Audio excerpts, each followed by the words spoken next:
JD Lakshminarayana గారు అంటే ఇలాంటి కేసులకు సంబంధించి పూర్తి కొంత నాలెడ్జ్ చాలా క్లియర్గా ఉంటుంది ఆయనతో ఒకసారి మనం మాట్లాడి డిబేట్లోకి వెళ్దాం. లక్ష్మీనారాయణ గారు ఫోన్ లైన్లో అందుబాటులో ఉన్నారు. లక్ష్మీనారాయణ గారు గుడ్ ఈవినింగ్.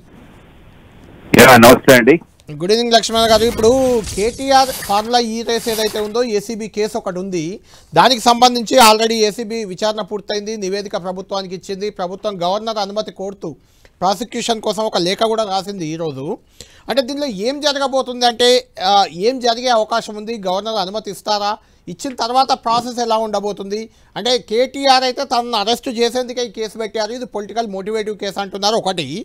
రెండవ పాయింట్ 44 కోట్లు ఏదైతే గ్రీన్కో ఇచ్చిందో ఎలక్టోరల్ బాండ్స్ అలా ఇవ్వడానికి క్విడ్ ప్రోకో జరిగింది అనేది ఏసీబీ నివేదికలో ప్రధాన అంశం. అది అవినీతి కిందికి ఆ ఎలక్టోరల్ బాండ్స్ని చూపించడం సాధ్యం అవుతుందా ఒక పాయింట్.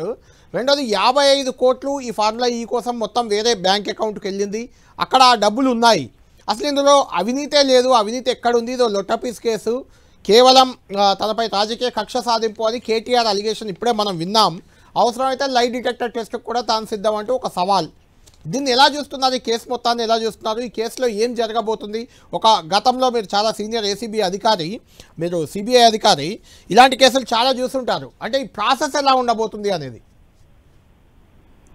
సాధారణంగా ప్రివెన్షన్ ఆఫ్ కరప్షన్ యాక్ట్ కింద ఏవైతే కేసులు బుక్ అవుతాయో అవి రిజిస్టర్ చేయడానికి కూడా గవర్నర్ గారి పర్మిషన్ అవసరం. ఈ సందర్భంగా నాకు తెలిసినంత వరకు గవర్నర్ గారి పర్మిషన్ వచ్చిన తర్వాతనే ఈ కేసు రిజిస్టర్ చేశారు అనుకుంటాను. అవును. తర్వాత ఇన్వెస్టిగేట్ అయిన తర్వాత కూడా వీళ్లను దోషులుగా అందులో అంటే నిందితులుగా ఇందులో లిస్ట్ లో యాడ్ చేయడానికి మళ్ళా గవర్నర్ గారి పర్మిషన్ కావాల్సి వస్తుంది. ఎందుకంటే ఇందులో కేటీఆర్ గారు అప్పటి మంత్రిగా ఉన్నారు కాబట్టి. అవును. ఆ తర్వాత ఎవరైతే పబ్లిక్ సర్వెంట్స్ ఉన్నారో మీరు అన్నట్టు అరవింద్ కుమార్ గారు కానీ ఇంకొకరు కానీ వారి మీద శాంక్షన్ ఫర్ ప్రాసిక్యూషన్ అంటారు దీన్ని. అంటే వారి మీద అనుమతులు ప్రెసిడెంట్ ఆఫ్ ఇండియా నుంచి రావాలి. ఆ వచ్చిన తర్వాతనే ఇందులో ఛార్జ్ షీట్ ఏదైనా సబ్మిట్ చేయాలంటే అది కోర్టుకు సబ్మిట్ చేయవచ్చు. అందువల్ల కేటీఆర్ గారిని ఇందులో నిందితుడుగా వారిని ఛార్జ్ షీట్ ఫైల్ చేయాలంటే గవర్నర్ గారి అనుమతి కావాల్సి వస్తుంది.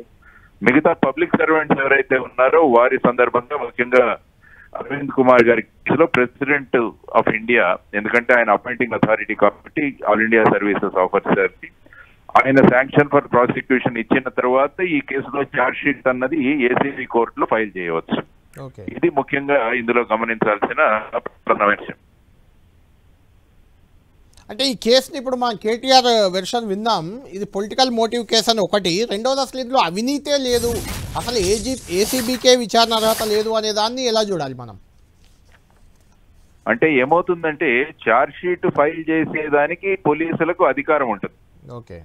అంటే గవర్నర్ గారి శాంక్షన్ తర్వాత ప్రెసిడెంట్ ఆఫ్ ఇండియా గారి శాంక్షన్ వచ్చిన తర్వాత ఈ కేసులో ఛార్జ్ షీట్ ఫైల్ చేయొచ్చు. ఫైల్ అయిన తర్వాత కోర్టులో ఛార్జెస్ ఫ్రేమ్ చేస్తారు. అంటే ఈ కేసులో ట్రయల్లో ముందుకు వెళ్ళడానికి తగిన ఆధారాలు ఉన్నాయా లేవా అని చెప్పేసి కోర్టులో దాన్ని ఫ్రేమింగ్ ఆఫ్ ఛార్జెస్ అంటారు. ఆ సమయంలో ఎవరైతే ఉన్నారో ఇందులో వారు ఎటువంటి అవినీతి జరగలేదని, ఆ తర్వాత ఈ కేసులో వాళ్ళకి ఎటువంటి సంబంధం లేదని వాళ్ళ ఆర్గ్యుమెంట్స్ అక్కడ పెట్టిన తర్వాత ఆ కేసులో ముందుకు వెళ్లాలా లేదా అన్నది కోర్టు నిర్ణయిస్తుంది. ఒకవేళ తగిన సాక్ష్యాధారాలు లేవు అని కోర్టు నిర్ణయానికి వస్తే వాళ్ళను డిశ్చార్జ్ చేసేదానికి కూడా కోర్టుకు అధికారం ఉంది. ఇది నెక్స్ట్ జరగబోయేది. అంటే జేడీ గారి ఇక్కడ 2 పాయింట్లు ఈ కేసు వరకు వస్తే, ఒకటి 55 కోట్ల రూపాయలు ఒక ఫారిన్ కంపెనీకి పంపారు, ఆ పంపిన దాంట్లో అవినీతి జరిగింది అనేది ఒక అంశం. అయితే 55 కోట్లు ప్రభుత్వం నుంచి ట్రాన్సాక్షన్ జరిగింది ఆన్లైన్లో, అది అక్కడ ఉన్నాయి, ఆ కంపెనీ అకౌంట్లో ఉన్నాయి. కాబట్టి అక్కడ 55 కోట్లలో అవినీతే లేదు అనేది కేటీఆర్ గారి వాదన. ఏసీబీ నివేదికలో ఉన్న ఇంకొక అంశం ఏంటంటే ఈ ఫార్ములా ఈకి సంబంధించి, ఈ కార్పొరేట్స్కి సంబంధించిన కంపెనీ ఏదైతే ఉందో గ్రీన్కో, దానికి ముందుగా వీళ్ళు అప్పగించారు మొదటి విడత రేస్ బాధ్యతలు. ఆ తర్వాత తప్పుకున్న తర్వాత 44 కోట్ల రూపాయలు ఎలక్టోరల్ బాండ్స్ అప్పటి టీఆర్ఎస్ పార్టీకి ఇచ్చారు అనేది ప్రధాన అలిగేషన్. ఇది క్విడ్ ప్రోకో కిందికి వస్తుందని గతంలో మీరు జగన్ కేసు కూడా డీల్ చేశారు, అది కూడా ఇలాంటిదే, క్విడ్ ప్రోకోనే అలా ప్రధానంగా కనిపించింది కదా. అంటే ఇందులో కూడా దీన్ని క్విడ్ ప్రోకో చూడొచ్చా ఎలక్టోరల్ బాండ్స్ని?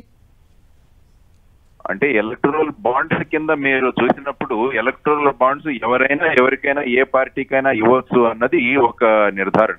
అందుకని మీరు చూసుకుంటే అనేక పార్టీలకి అనేక కంపెనీలు ఈ విధంగా వాళ్ళు ఎలక్ట్రల్ బాండ్స్ రూపంలో వాళ్ళు ఇచ్చారు. ఎందుకంటే ఎలక్ట్రల్ బాండ్స్ ఇవ్వడం అన్నది చట్టబద్ధంగా వాటికి ఉన్న వెసులుబాటు ఉంది.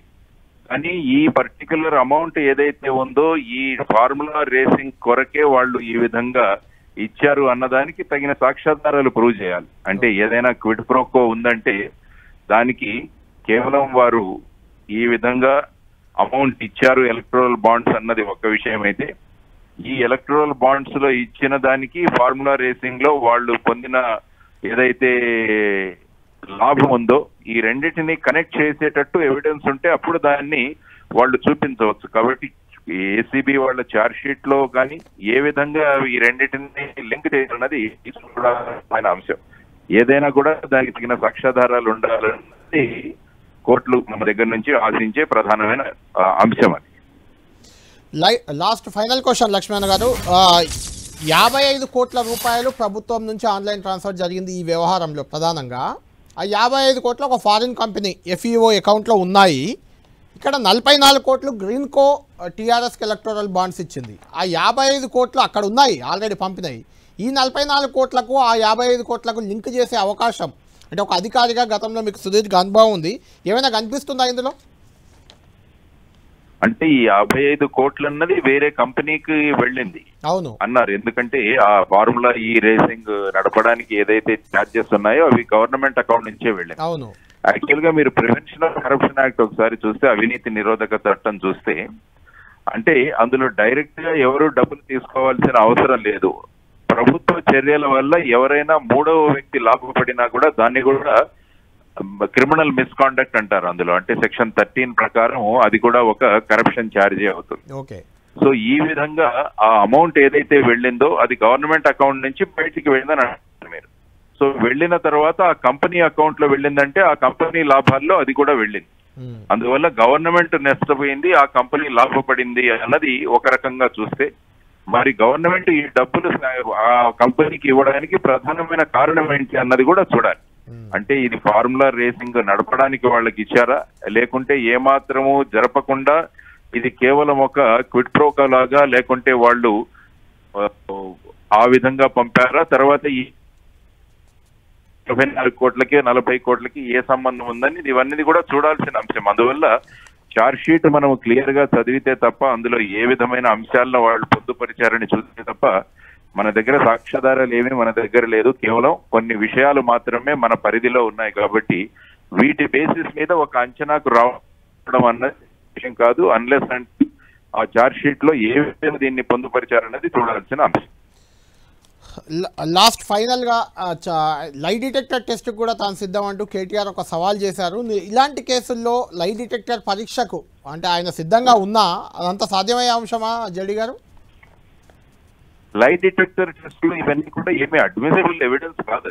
అది అంటే ఏంటంటే ఒక వ్యక్తి నుంచి ఏదైనా సమాచారాన్ని రాబట్టడానికి కొంత ఇన్వెస్టిగేషన్ లీడ్ చేయడానికి ఉపయోగపడతాయి. కానీ ఆ లై డిటెక్టర్ టెస్ట్ తర్వాత వచ్చేసి పాలిగ్రఫీ అంటారు దాన్ని, తర్వాత వచ్చేసి నార్కో అనాలిసిస్, ఇవన్నీ కూడా ఇన్వెస్టిగేషన్ ను ముందుకు తీసుకెళ్ళడానికి వాడే కొన్ని అంశాలు. అందువల్ల లై డిటెక్షన్ టెస్ట్ వల్ల అందులో ఏమాత్రం అందులో ఎవిడెన్స్ దొరుకుతుంది అన్నది కరెక్ట్ కాదు. అందులో అంటే వారు కేటీఆర్ గారు మాట్లాడారంటే ఇందులో నాకు ఏ విధమైన సంబంధం లేదు కాబట్టి అవర్ హ్యాండ్స్ ఆర్ క్లీన్ అని చెప్పడానికి వారు ఆ విధంగా మాట్లాడారు అని నేను అనుకుంటాను. రైట్, థ్యాంక్ యూ జడి గారు. డిబేట్లోకి వెళ్దాం.